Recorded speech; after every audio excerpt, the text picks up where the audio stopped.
Hey, what's up? What's up? What's up? What's up? What's up? Gracious good morning to you, good people. It's your girl KB. You know what I do, and you know why I do it. It is Hump Day, July 30th. It is 2:47 in the a.m. Let me share something with you that happened yesterday. Somebody said something in my presence that was so racist and so bigoted that it left me speechless. Yeah, your girl was struck dumb.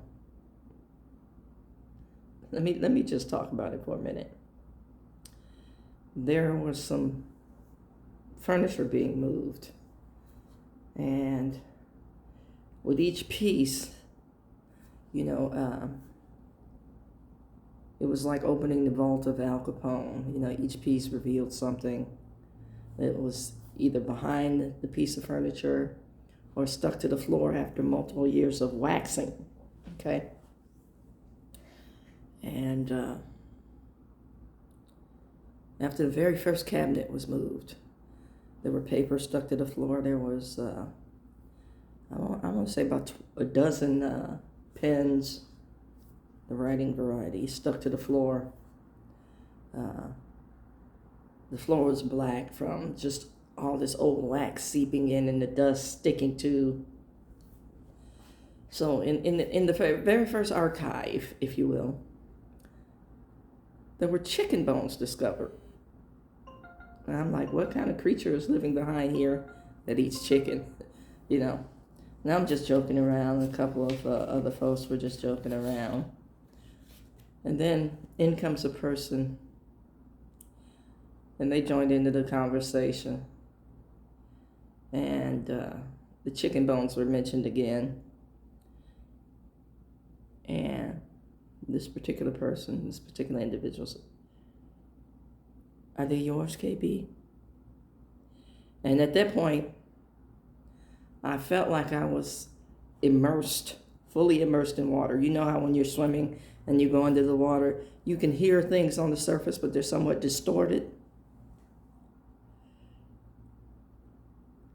And I'm very, very sensitive to racism and bigotry. But in this particular setting, I know people must have thought I had a stroke, because I have no problem clocking folks. I don't care where you are. Where you act out is where it gets worked out. And like I said, I don't care who you are. But in this particular instance,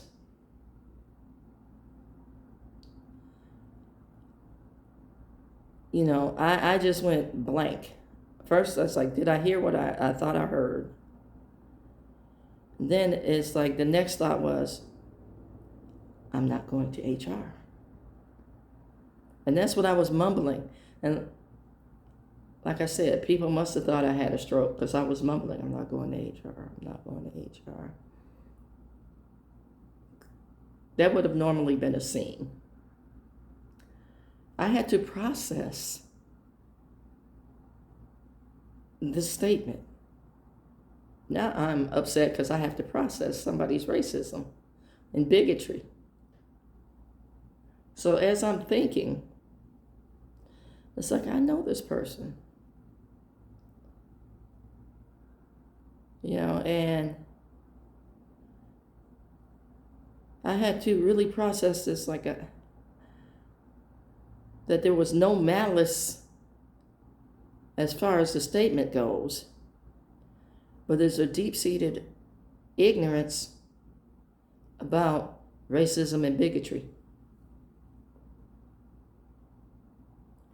Racism is when it's a targeted group of people. Bigotry is more global in that there's some stereotyping attached to things that you come in contact with on a global sense.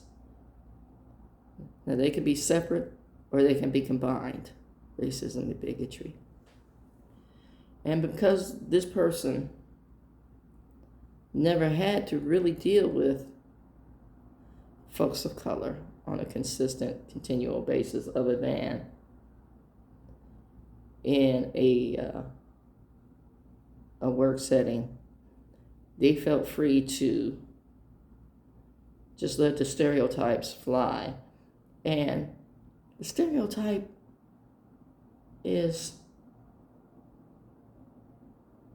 the stereotype that they were using is solely from this country. They are an immigrant. So they've got some learned behavior from their stuff and this country. And the funny thing is,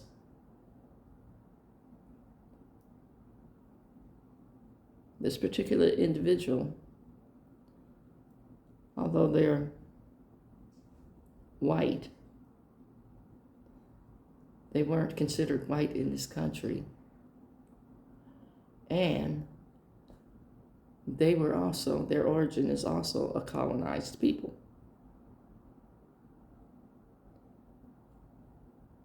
You know, I am still subject to go off about the statement. But I don't want to hear a million other voices telling me, you know, why the individual should get a pass. Because I know that is going to be the outcome based on what I just said.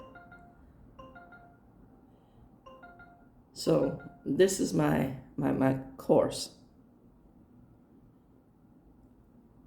My course of action.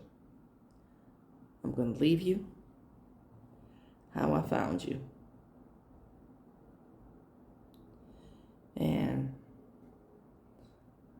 any interaction will be bare minimum.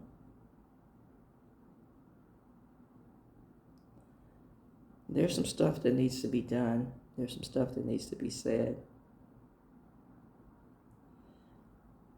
But I'm going to go on and continue to live my best. And I want you to take note of this, because I'm standing flat-foot while I'm sitting, saying it. Sitting without moving, without dodging, without flinching. I'm going to continue to live my biggest, best, blackest, that part, life.